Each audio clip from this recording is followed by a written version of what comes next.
Hi friends, my name's Forrest and welcome to Story Trees, where I read books that my kids enjoy, and maybe you will too.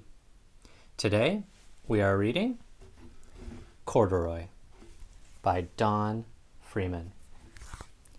Okay, let's read.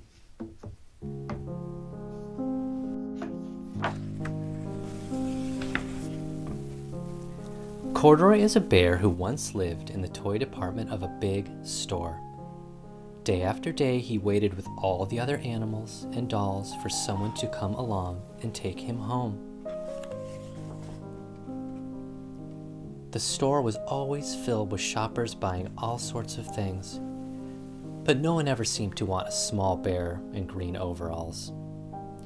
Then one morning, a little girl stopped and looked straight into Corduroy's bright eyes.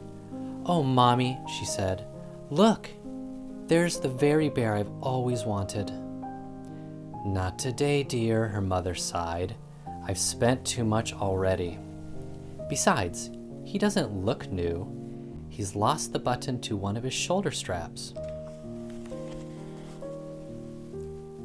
Corduroy watched them sadly as they walked away. "I didn't know I'd lost a button," he said to himself. "Tonight I will go and see if I can find it."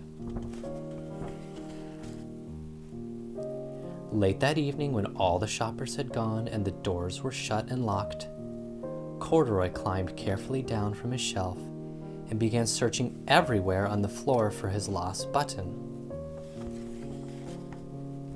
Suddenly he felt the floor moving under him. Quite by accident, he had stepped onto an escalator, and up he went.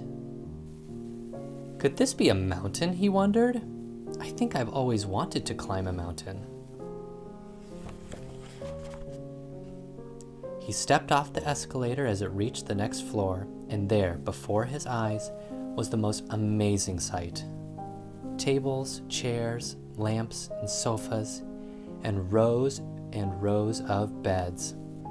"This must be a palace," Corduroy gasped. "I guess I've always wanted to live in a palace." He wandered around, admiring the furniture. "This must be a bed," he said. "I've always wanted to sleep in a bed." And up he crawled onto a large, thick mattress. All at once, he saw something small and round.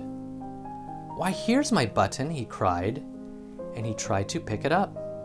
But like all the other buttons on the mattress, it was tied down tight. He yanked and pulled with both paws until pop! Off came the button, and off the mattress Corduroy toppled. Bang! Into the tall floor lamp. Over it fell with a crash. Corduroy didn't know it, but there was someone else awake in the store. The night watchman was going his rounds on the floor above. When he heard the crash, he came dashing down the escalator. "Now who in the world did that?" he exclaimed. "Somebody must be hiding around here." He flashed his light under and over sofas and beds until he came to the biggest bed of all, and there he saw two fuzzy brown ears sticking up from under the cover. "Hello," he said. "How did you get upstairs?" The watchman tucked Corduroy under his arm and carried him down the escalator and set him on the shelf in the toy department with all the other animals and dolls.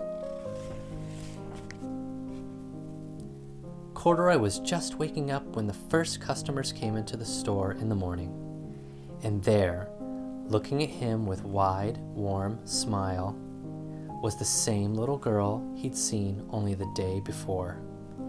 "I'm Lisa," she said, "and you're going to be my very own bear. Last night I counted what I've saved in my piggy bank, and my mother said I could bring you home." "Shall I put him into a box for you?" the saleslady said. "Oh, no, thank you," Lisa answered, and she carried Corduroy home in her arms. She ran all the way up 4 flights of stairs into her family's apartment and straight to her own room. Corduroy blinked. There was a chair and a chest of drawers, and alongside a girl-sized bed stood a little bed just the right size for him. The room was small, nothing like that enormous palace in the department store. "This must be home," he said. "I know I've always wanted a home." Lisa sat down with Corduroy on her lap and began to sew a button on his overalls. "I like you the way you are," she said, "but you'll be more comfortable with your shoulder strap fastened." "You must be a friend," said Corduroy. "I've always wanted a friend." "Me too," said Lisa, and gave him a big hug. Thank you for reading Corduroy with me. I hope you enjoyed it. Until next time, read all the books because they help you grow. Bye-bye.